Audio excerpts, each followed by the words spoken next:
Hello, everybody, and welcome back to another Marvel Snap video. Quick bonus video for you today, because the patch notes came out. Thank Christ the patch came out. But anyways, so I've already read it. There's some stuff I'm pretty sad about, but I'm just going to break it down quickly as like a bonus video, just to get it out there. The token change is live, so players who have not yet finished Series 3 will now earn 4 times more tokens than before. But this comes with a caveat, where now cards can be acquired from the shop in 2 different ways. Series 3 cards have been separated into their own shop section. Instead of purchasing one Series 3 card a month with tokens, you basically get one for free because they want to incentivize like getting more Series 4 and 5 cards with tokens. But now, it's harder to get Series 3 cards from the shop. You get the one free a month. You can still get them from reserves from like the collector's track, but it's a little different. And now the token shop will only contain Series 4, Series 5, and Ultimate variations, which means like you just can't spend tokens on Series 3 cards.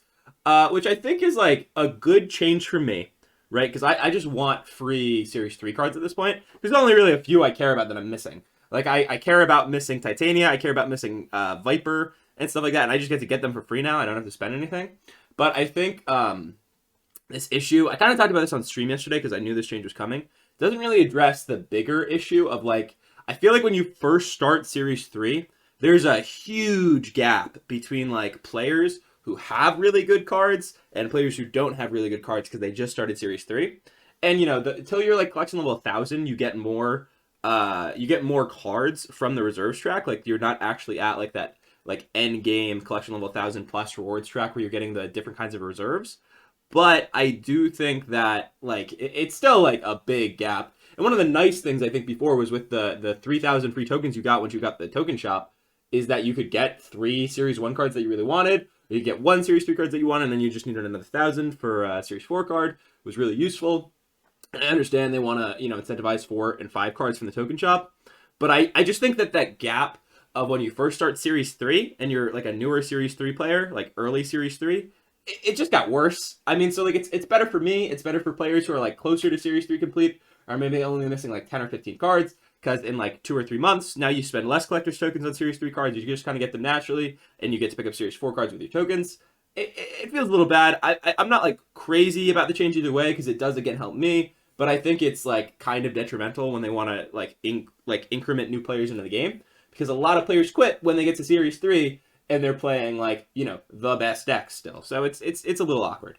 Also, the downgrades came in, so. From 5 to 4, you got Zabu, Sauron, Shauna, Dazzler, and Shadow King. I actually have Shauna and Sauron somehow, so those both got downgraded for me. M'Baku, Orca, and Atuma also got downgraded. I also have M'Baku and Atuma, so I don't get to get Orca from Series 4. Some audio changes, which I'm not really going to care about because I don't care. And then finally, the balance changes. This is the balance changes that I'm sure everyone really cared about. We're going to start with this. So, big one, Thanos. 1 less point of power.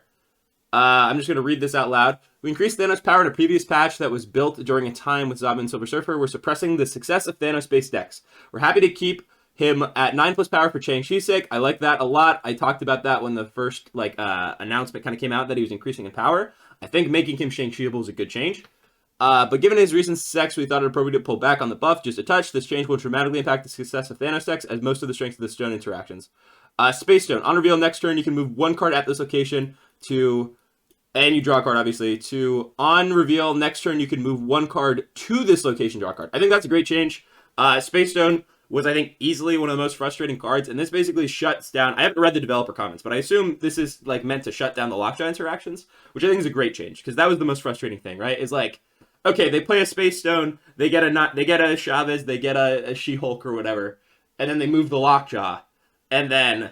you just replay the Lockjaw and you get a second Lockjaw. It was ridiculous. It was stupid. It shouldn't have been that way. Space Stone was like one of the best stones in the deck. And this is definitely a nerf. This is among the strongest stones in the Thanos deck, so its ability to create bonus Lockjaw triggers, which we just talked about, and disguise where strong cards might move. This change reduces its efficacy with Lockjaw by removing the incentive to play Space Stone itself for a Lockjaw trigger, flattening the number of bonus triggers opportunity for Lockjaw, and restricting the strategic opportunities for late game movement. We expect this to reduce the tactical flexibility of Thanos decks and make it more fun to play against. I like that change. This is the change I'm saddest about. I knew about this one. I read it by myself. I really, really don't like this change, but I kind of understand it. So Quinjet, now things can't cost less than 1, which I think is really lame. Cost reduction is powerful. In Quinjet, one is the very few cards capable of reducing multiple cards, energy cost to 0. While we've enjoyed this interaction in some cases, such as the Hood's Demon, ultimately it creates both an ongoing risk for future design space as well as fueling the dominant Thanos decks of today. This change should be a meaningful net reduction in strength to Thanos decks across the board.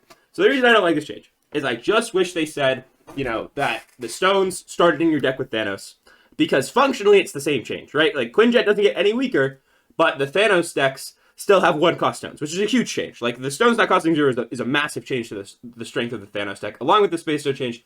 That's 2 big changes to Thanos. But I think that nerfing Quinjet like that is pretty brutal. I really love the interactions with Quinjet. Like Moongirling Quinjet stuff is hilarious and really fun. Quinjet Demon is super fun and interesting. I think it's just some of the coolest decks, in my opinion. And this is obviously very subjective. This is personal preference. I think are really hit by this Quinjet change to target Thanos. Thinking more critically, though, I'm not a game designer, but I do understand the idea of Quinjet as a really powerful effect that will potentially limit future design elements. So, WoW Quinjet right now, I think this is kind of unjustified. I don't think Quinjet needed to be hit like that, because that's a big hit. But the fact that, in the future, there might be another card that gets broken with Quinjet again, and Quinjet could kind of keep being this problem child that other cards just really exemplify how broken it is, like how it was with the Thanos stones. Maybe this is a good change for the future. The game's not even a year old, so there's obviously a lot of design space to still be had. But I really wish that if they were worried about future designs, they kind of just let Quinjet ride it out, just separate the Thanos interaction because it functionally is the same change, and then keep Quinjet good, because I love Quinjet. I don't want to see Quinjet massacred like that, because that is a massacre to Quinjet. Copied Titania isn't 0 anymore, it's just 1. Copied Demon isn't 0 anymore, it's just 1.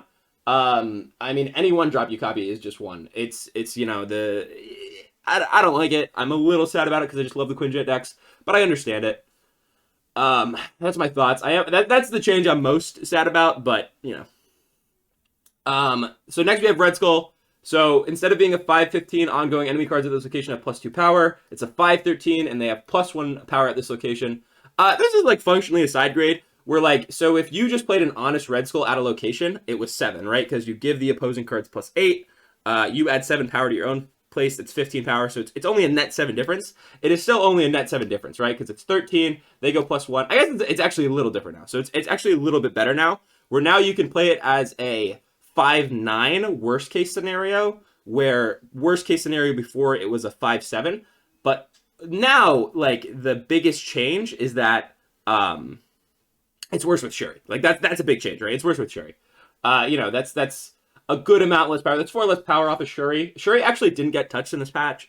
Spoiler. They also reduced another card out of the Shuri deck with She-Hulk. So She-Hulk went from a 6/10 to a 6/9. And I think that's a fine change. I don't think She-Hulk was super. She-Hulk is a really good card, so I don't really mind She-Hulk getting worse. I think that's a very fair change. And also a big thing, right, is She-Hulk is so good. We're that's clearly a nerf, right? There's no other way around it. That's a definite nerf. And she didn't really people weren't complaining about She-Hulk as much as the other cards, but I do think She-Hulk is a really strong card and a very strong design. Where She-Hulk losing 1 stat, she's still really playable. She's still a good card. You know what I mean? A 1/9 is still really good.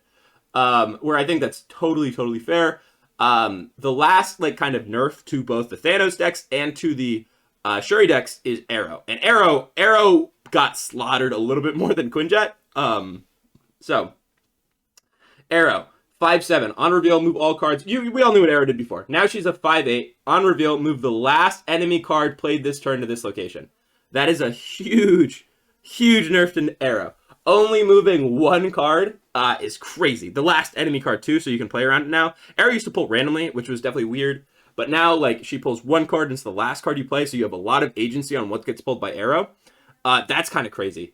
So they say in the thing, Aero is a tricky card for us. The actual game balance for Aero has been healthy. She fulfills a vital role in our game by providing interaction, especially against dangerously polarizing cards like Galactus. Aero is always really good against Galactus. That makes a lot of sense. And she's still really good against Galactus, right? It's important for Aero to be versatile and strong in order to be a widely playable tech card, but we don't want her pushing the majority of other 5-cost cards out of decks. Unfortunately, that's the behavior we're seeing. Aero can also be frustrating to see, denying players the option to play their own endgames. This change seeks to keep Aero strong when she's needed, foster more competition among 5-cost cards, and add counterplay to make her more fun to play against. So that's a huge change to Aero. That's a massive change to Aero. Aero got like hit the hardest probably out of all the cards here, but I think that's really fair. Aero, if Aero's designed to kind of stop like one big card from being played that's really polarizing, Aero does that really well. Stopping Galactus, Aero does that the best out of any card. Aero still does that, probably the best out of any card, because Aero still like just pulls the one card into other location. They made Aero a lot worse than Shuri and Thanos, which is great. That increases counterplay against both of those decks, makes those decks substantially weaker. Aero was also just like the best card in the game. I know there was a lot of hate towards Thanos, a lot of hate towards Shuri and stuff like that, and I understand that. I hated it too. It was really boring to play against it for like 3 weeks in a row.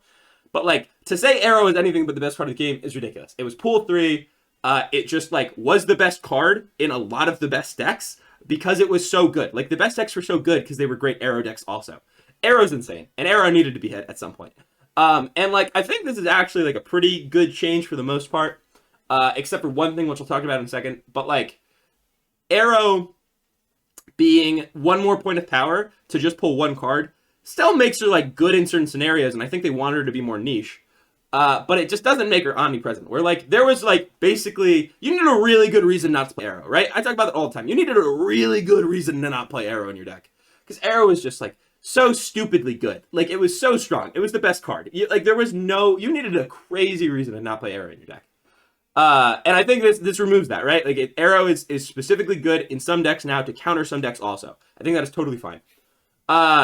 So last thing, this is kind of a weird one, but I know some people were... I think it's a little weird, but I know some people were asking for this change. So Mystique, Absorbing Man, and Taskmaster are templated now to where they need the card they are copying to still be in play. So like if Mystique is copying an Iron Man or whatever, Iron Man still needs to be in play.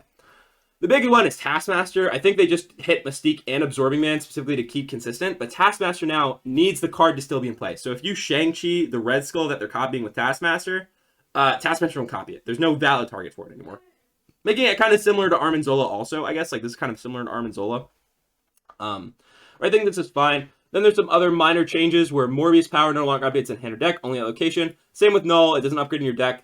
That is fine because I think this is a good change for Mr. Negative specifically because Null was kind of awkward before with Mr. Negative where if something gets destroyed, it can get like crazy increased cost where you can't play it. Like it could be like a 6/9 and then like you can't play it. So that's just for that. There's some bug fixes here I'm not going to talk about. There is one thing I want to talk about with this patch. I think they didn't touch Shuri. They didn't touch Leech. I think not hitting Shuri is fine because they hit like 4 other really key cards in that deck, right? They hit Red Skull. They hit Aero. They hit She-Hulk. And they hit Taskmaster. So they hit literally 4 cards in that deck. But didn't touch Shuri. And I think all of those are fine changes. I think the Taskmaster changes whatever. That's decent interaction. I don't really care about that change one way or the other. I know some people are asking for that. I think that's fine, though. I think that's reasonable. It really doesn't affect Absorbing Man. It really doesn't affect Mystique. It's only there for Taskmaster. And then I feel like consistent templating for the other two. The She-Hulk change is good. 1 less power means you're going from 20 to 18, which is a big difference. I think She-Hulk losing point of stats is fine. Arrow is a huge hit. And this is kind of the last thing I want to talk about is that they didn't touch Leech, but Leech is obviously worse now that you can't like do some of the crazy stuff you were doing before. Like you can't 0-cost stones into ramp, into getting them off your lockjaw as easy as before. So Leech is still probably really good. In that deck, Leech is kind of like the safety valve they want. And, Leech can be really polarizing and unfun to play against, but I think you'll see it less. But Deathwave, I think, is just going to be like the best deck in the game now. That's my initial prediction right now. I'm calling it right now. I haven't actually played a game since the new patch. But so my thought process is like, Deathwave kind of just didn't get hit. And Deathwave wasn't really an issue before because it got pushed out, right?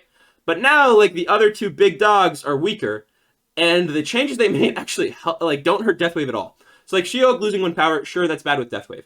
But you can still go Wave into She-Hulk on turn 5. And then it's still fine because you're just playing 2 cards.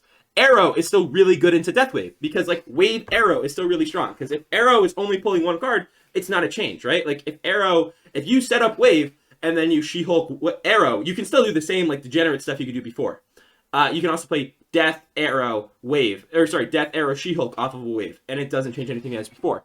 Where, like, I feel like Deathwave just, like, is gonna be positioned to be the best deck now. Where maybe, with Deathwave being better, we'll see less Shuri. Maybe with Deathwave being better, we'll see less Thanos because they're a Killmonger deck and it's harder to get a Leech out early now. That's all potentially possible, right? But I do think that Leech is also intended to keep Deathwave in check, so it kind of makes sense. But I think they did kind of just buff Deathwave like crazy, and Deathwave was already like a really good established deck before. That was, again, pushed out because of the metagame, But like there's just no big bad wolf to keep it in check anymore. Where I worry that this format's gonna become like mono Deathwave, and then like other decks to counter Deathwave, where we'll see how that goes. But like again, like I talked about, the Aero change doesn't really change anything. Where I'm curious how that will play out. But that's my initial impression. I'm happy with the Thanos changes. I really wish they didn't hit Quinjet. I think the Aero changes are super fair. She-Hulk super fair. Overall, a great patch. I think overall a great patch, right? But I do see some potential stuff that worries me. I think not nerfing Sherry is fine because they nerfed a bunch of other cards and they maybe want Sherry to have an interesting, cool effect. I think nerfing, I think that's a fine thing to do. I think not nerfing Leech, but nerfing like, again, a lot of cards in the Thanos deck is fine. They nerfed Thanos himself. They nerfed Space Stone, which was the strongest stone. They nerfed She-Hulk, which was in that deck. They nerfed Quinjet, which was like one of the best cards in that deck. You're not even going to play Quinjet in that deck now. These are all good changes, and it's a good place to start. They nerfed Aero also, which was like, Thanos was one of the best Aero decks for that reason. And I'm curious how the metagame will shake up. I am worried about Deathwave. But overall, I think a really good patch. I hope you'll enjoy it. There will be a normal gameplay video coming out later. But yeah, I'll be streaming later today. I hope you guys see me. We can test some new stuff with the patch. I definitely want to play some Storm decks. I haven't played Storm in a really long time, and I'm really excited to play Storm now that Space Stone doesn't like totally cuck Storm. So we will see. But I hope you all have a great rest of your day, and I hope to see you all tomorrow for another Marvel Snap video.